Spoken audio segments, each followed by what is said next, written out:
Welcome to Career and Leadership Real Talk, the no-nonsense guide for ambitious managers who want to have more impact and progress their career.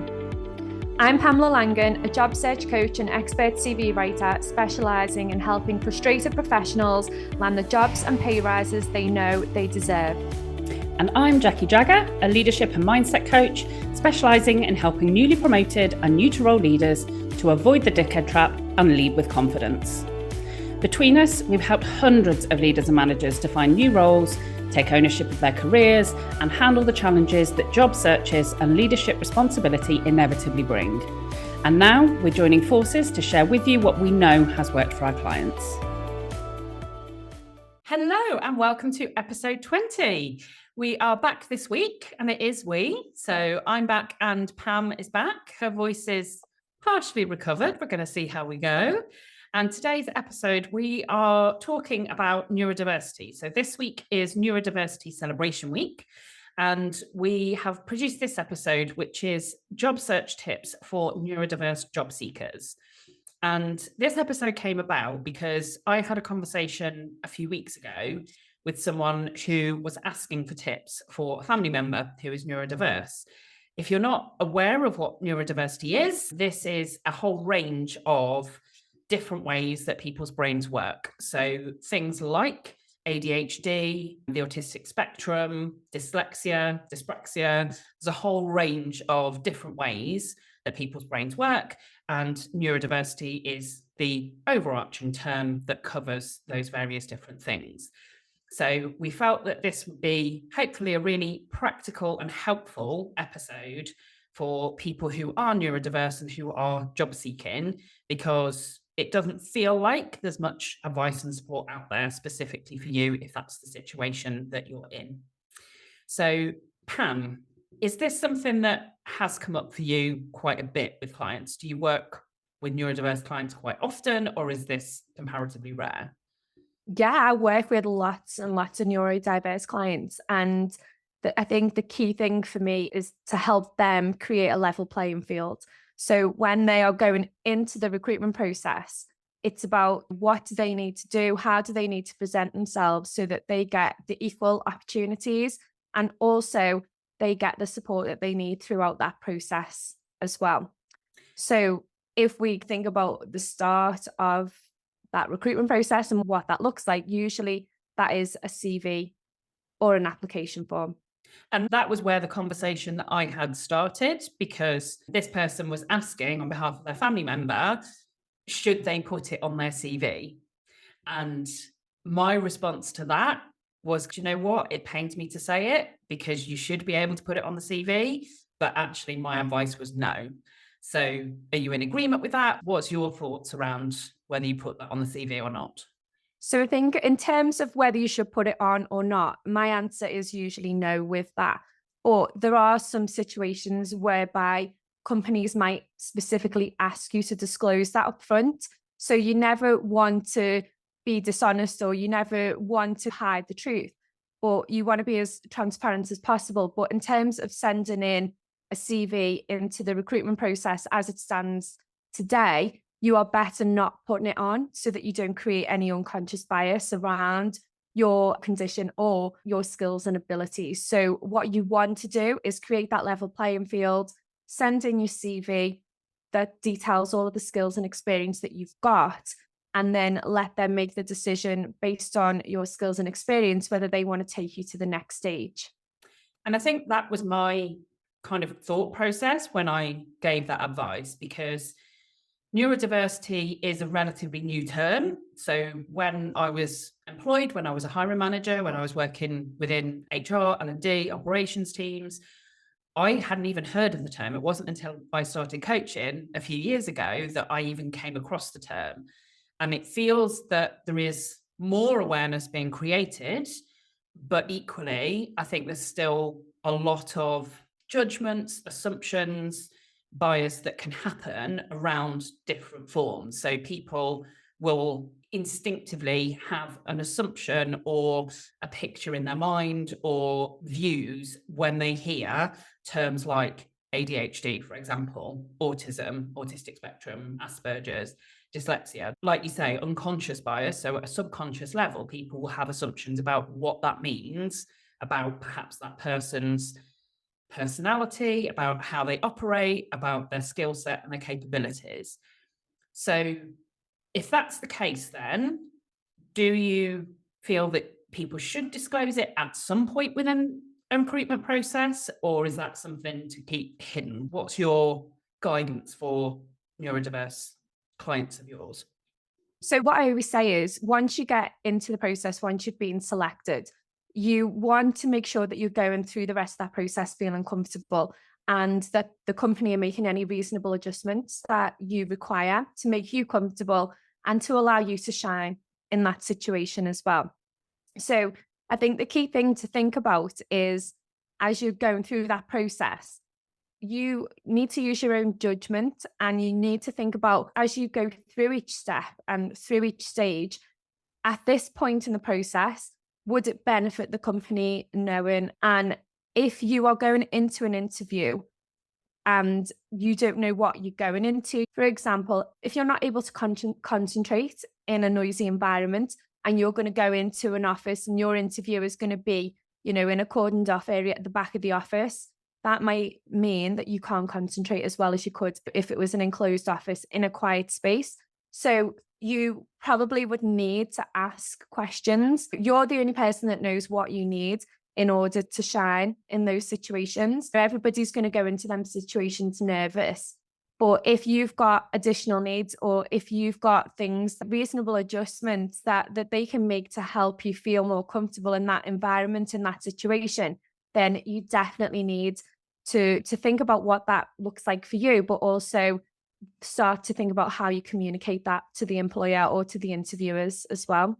And I think that's so important. And it's interesting because I have leadership coaching clients who are managing people who are often late diagnosed with a neurodiversity. So they, for example, might have been recently diagnosed with ADHD, and they'll kind of question, like, oh, what should I do? How should I manage this person? What's the situation? Or they might describe a challenge that they're having. And in my head, I might be thinking that sounds as if that person potentially could be neurodiverse. And so what I'll often say is, have that conversation with that person, ask them, understand from them, how does this play out for them and what are the challenges associated? But also, neurodiversity brings with it typically a number of strengths and a number of areas where people will shine, specifically because their brain works differently to a neurotypical person. And so I think that self-awareness for the candidates as they're going through that process of, what do I need to be at my best? What are the strengths that I bring when I'm at my best? And what are some of the challenges that I might face? And thinking that ahead before they go into a recruitment process will make such a difference. Yeah. And I think as well, there is a lot more awareness around it at the moment, but what you've still got to think about is that not every single employer, every single leader, every single hiring manager is going to have received training to support neurodiverse people within the workforce. And while I'm not going to suggest it's your job to go and educate them people, it is up to you to make sure that you've got what you need, what you need to help you get through that process, and to be able to demonstrate what you can deliver for that company in the role that you're applying for. And I think if you can let them know, so, you should always go with the solutions. So if you know you need a quiet room, for example, you can ask the question, you can let them know at the point where they invite you for interview, you can ask them for the details around the interview, where will it be held? You can ask them for the information. Now, if they're quite vague with that information, at that point, you might want to just mention and then let them know what it is that you need in order to feel comfortable in that situation. And most employers and interviews will be really grateful for that information, and it won't be held against you because you've gone to them and you've let them know exactly what you need and how they can make that happen for you. It's a reasonable adjustment, and most employers anyway will ask you, what reasonable adjustments do we need to make for you should you have any conditions or disabilities? They should always ask that anyway. Where they don't, then you want to take the lead on that, because it is about being assertive and about making sure that you're comfortable in those situations.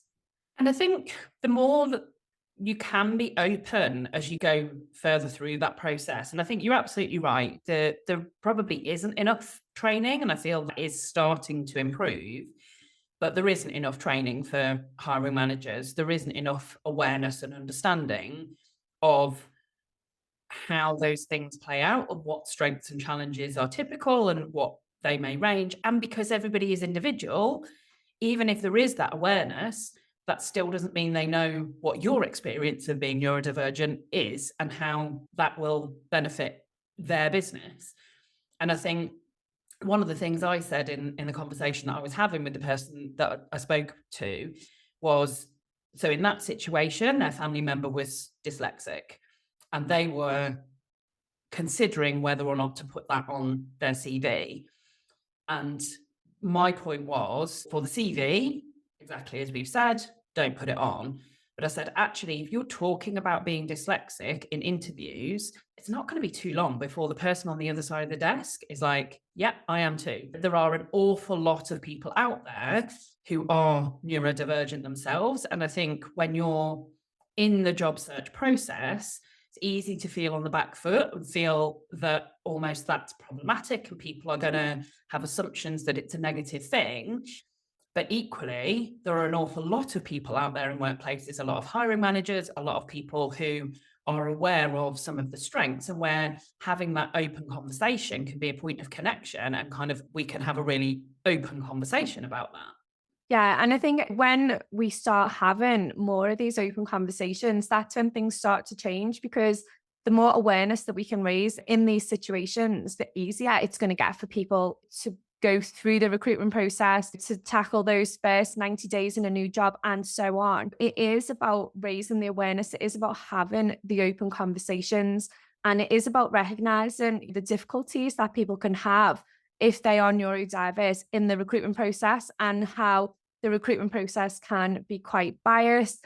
And there's so many different things that we've been taught to believe about different conditions that at the moment, people do have that fear of going into the process because they feel like it's just me and everybody else is going to be neurotypical in that situation. And like you say, it won't be long until you are sitting across the table and someone else is saying, oh, yeah, I also have ADHD. There's a lot of people at the moment who are starting on their journey to be diagnosed, who have at this point self-diagnosed and understand what it means or how it can feel to be neurodiverse. So I think the more open conversations that we have, the easier it's going to be for people, the easier it's going to be for people to move jobs and to really get those dream jobs as well, and not feel like they can't because they're being held back by a condition that is out of their control. And it is about leaning into those strengths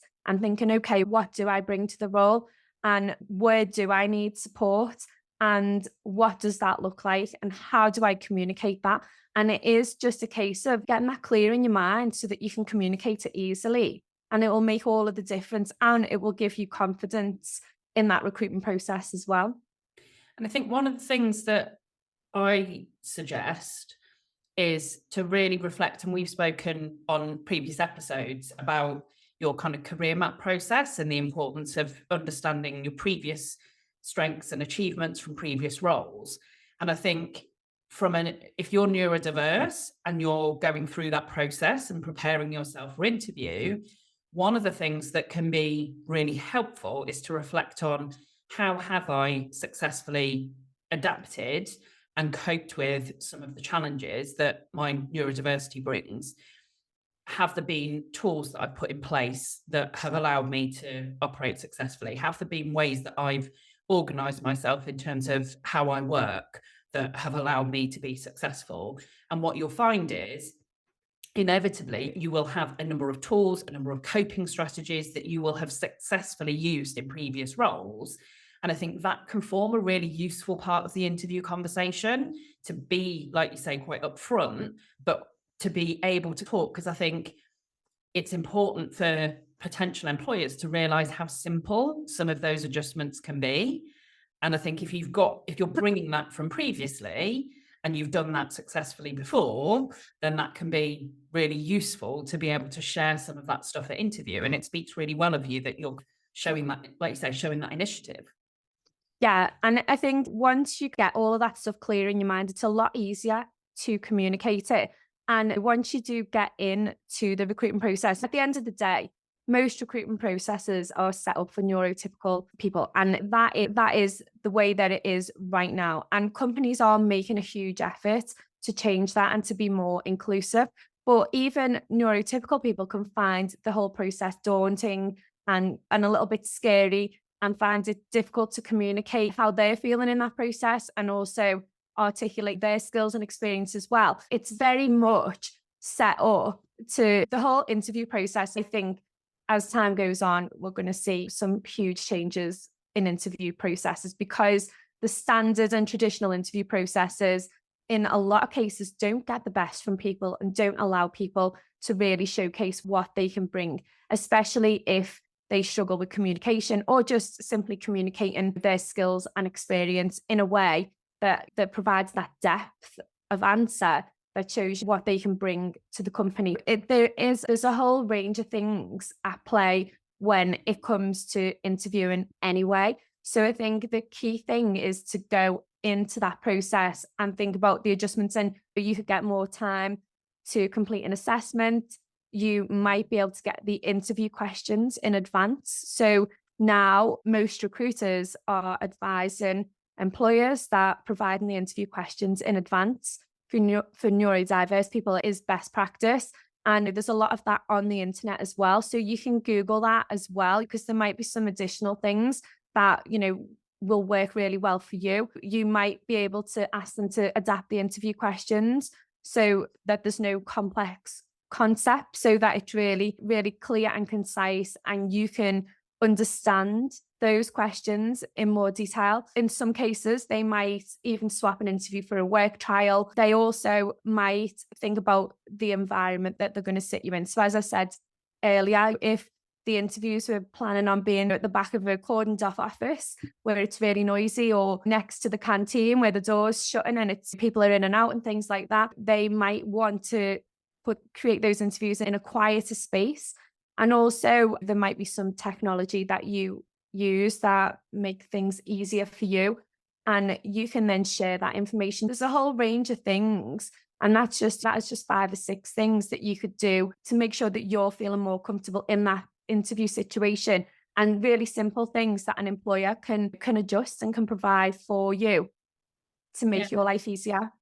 Yeah, I'm just reflecting as you're talking through those. Both of us have done a huge amount of recruitment over the course of our career, and I'm just reflecting back on some of the things that I've asked of people and thinking there must have been neurodiverse candidates, and some of the things that I've asked, or some of the ways that I've assessed some of the tasks or exercises that I've set potentially would have been more of a challenge for people who are neurodiverse. And if I'd known then what I know now, there definitely would have been adaptations that I would have been more than happy to make, and even really simple things. So it's not unusual if you go for a management, or leadership role, to have some form of on-site, on the day assessment, whether that's an online assessment, whether you're given some information and you've got to review and then communicate it, whether you're asked to do a short presentation, that kind of thing. And I think things like that, for example, if spelling or numbers are a challenge and you normally in a regular situation would spend longer, or you would use specific tools. So for example, people that are dyslexic often might use spell check, read aloud, Grammarly, tools like that when they're doing written work. And actually simple things like that, if you know that and you're set a task, even if it's on the day as part of the recruitment, even if you haven't talked about it previously, then actually being honest about, okay, normally if I were doing that, then I would do this. Then actually, even in the moment, the recruiter can then, the hiring manager can then either give a bit longer, allow a different mechanism, or take that awareness and understanding into account when they're comparing what you're able to produce in the same time as somebody else, for example. So I think the more that awareness grows and the more that neurodiverse candidates are open and share some of that as part of it, I think there can be an assumption that it will go against you. And I think that really isn't the case. I think forward-thinking employers and hiring managers want talent for their teams. They want the best people. And if you know yourself and know how you can contribute and you can articulate that, then actually stuff that might be a challenge for you but isn't for other people is more than compensated by things that you can contribute that other people can't contribute. Yeah, and I think as well, and when it comes down to, so a client this week was talking to me around being absolutely petrified on answering the strengths and weaknesses question at an interview because they are neurodiverse and they didn't want to disadvantage themselves in that situation. And I think there's a real advantage there in answering that question because you can talk about the top 3 things that you can bring to that company, that you can bring to that role from a strengths point of view. You know what you do well. If you're somebody that concentrates for long periods of time, that could be a real benefit and bonus for an organization depending on the job role. There'll be a number of things that you know that you do really well, and you can really highlight them and be excited about them things and know that as part of my skills and experience, this is what I bring, this is what I'm all about, this is where I'm really strong, and this is how I think I'll benefit your team. And then from a weaknesses perspective, while it's probably like the worst interview question ever, like I really dislike the strengths and weaknesses question because I don't, people are always wary about what they talk about as a weakness. But I think in terms of being neurodiverse, you can use this to your advantage because you could say anything that you do deem to be a weakness as part of your condition, then you can say, but this is how I manage it. This is how I get around it. And it doesn't actually hold me back day to day. And you can use that then to your advantage because when you're talking about weaknesses, things that you're affected by, it's not necessarily a weakness, it's just your brain works differently. But if you can demonstrate how you overcome that, then that really shows strength of character and will come across really well to an employer. So a great example of that, and it was one that I shared with the person I'd had the conversation with. So their family member was dyslexic, still does want to be a writer, which typically you can see why they would be apprehensive because the assumptions might be your spelling, your grammar isn't going to be great. How can you be a writer? And I shared there was an article about A.A. Gill, the writer, columnist. And when he used to do his columns, had columns in national newspapers for donkey's years before he died. And he used to do his column by dictating it, and somebody would type it up and then phone him back and read it back to him. And then he would make tweaks to how it needed to sound. So it's possible they wouldn't have got that talent. And he was really well known for having a very specific tone and all of that. And if they'd have rejected him as a writer because he didn't write in the same typical way that other people did, they would have lost all of that talent.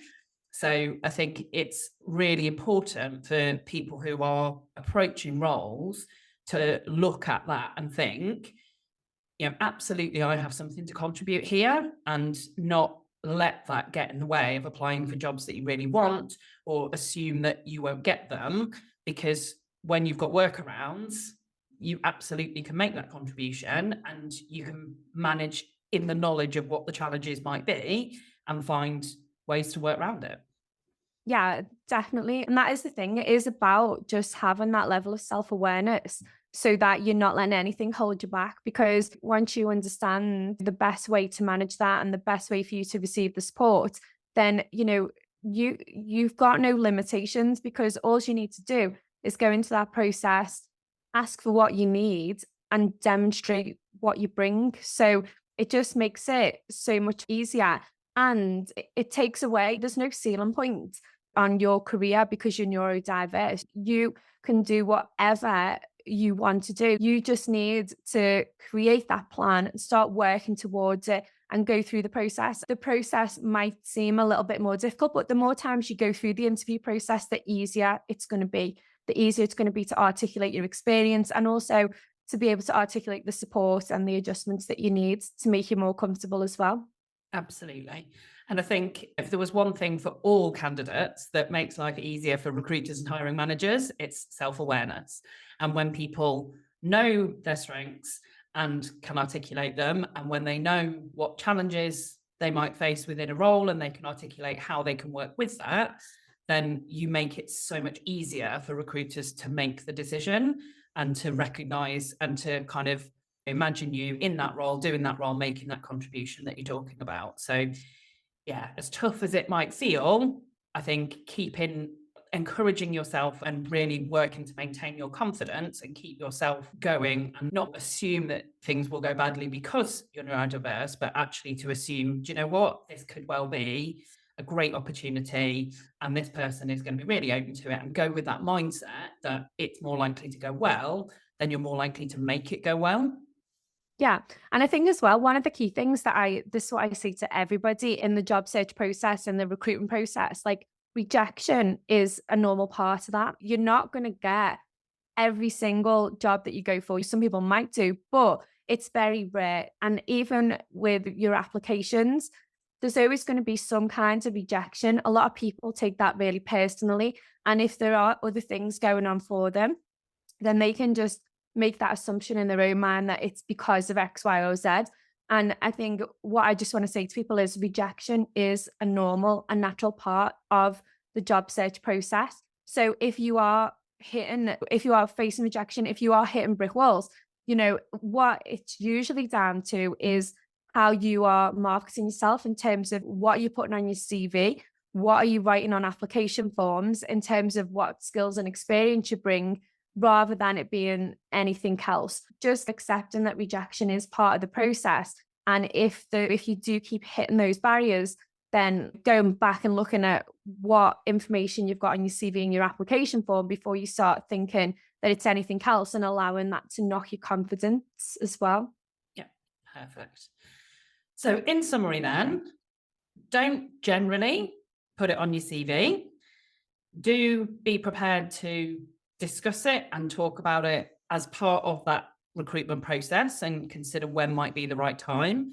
So if it's that you might need adjustments during an interview process, then potentially you might do it sooner, but otherwise at recruitment, at interview, and to consider and think about your strengths and what you bring, and how you already have strategies for adjustments or coping with any of the challenges that are associated with your neurodiversity, would be kind of the key advice that we'd share.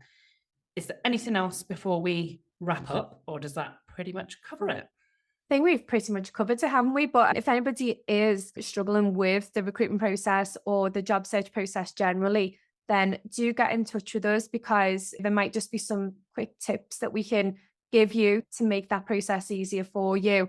And if you are looking for a coach who is experienced in working with neurodiverse candidates in the recruitment process, then both me and Jackie are here, and all you need to do is get in touch and we will be happy to help. So thank you for listening. If there is anything that you would like us to cover on future episodes, then please do message us and let us know. This one came about, as I said, just because of a chance conversation, some advice that somebody asked us for, and we love making sure that the stuff that we're recording is hitting the topics that you want to hear about. So please, again, do get in touch, message us. We're on LinkedIn and our profiles are linked in the show notes, and we will be back next week with another episode. Thanks for listening, and catch you next time. Exciting news from us. If you're an ambitious leader or manager earning 50k or more and you're ready to take your career to the next level, we have an opportunity for you. Introducing Catalyst Career Club, your secret weapon for unlocking career success. As a member, you'll get access to monthly live training sessions, exclusive job opportunities, and and the ability to get personalised advice from us on your toughest career challenges. We've helped thousands of driven leaders like you secure significant pay rises, land dream roles, and thrive in their careers. And now we want to support you in achieving your most ambitious career goals too. Membership is just $6.99 per month with no contract or tie-in. And as a special bonus for being our podcast listeners, you can use the code podcast at checkout to get your first month for just £1. Head over to pamelalangan.com/Catalyst Career Club to sign up now, and we'll see you inside.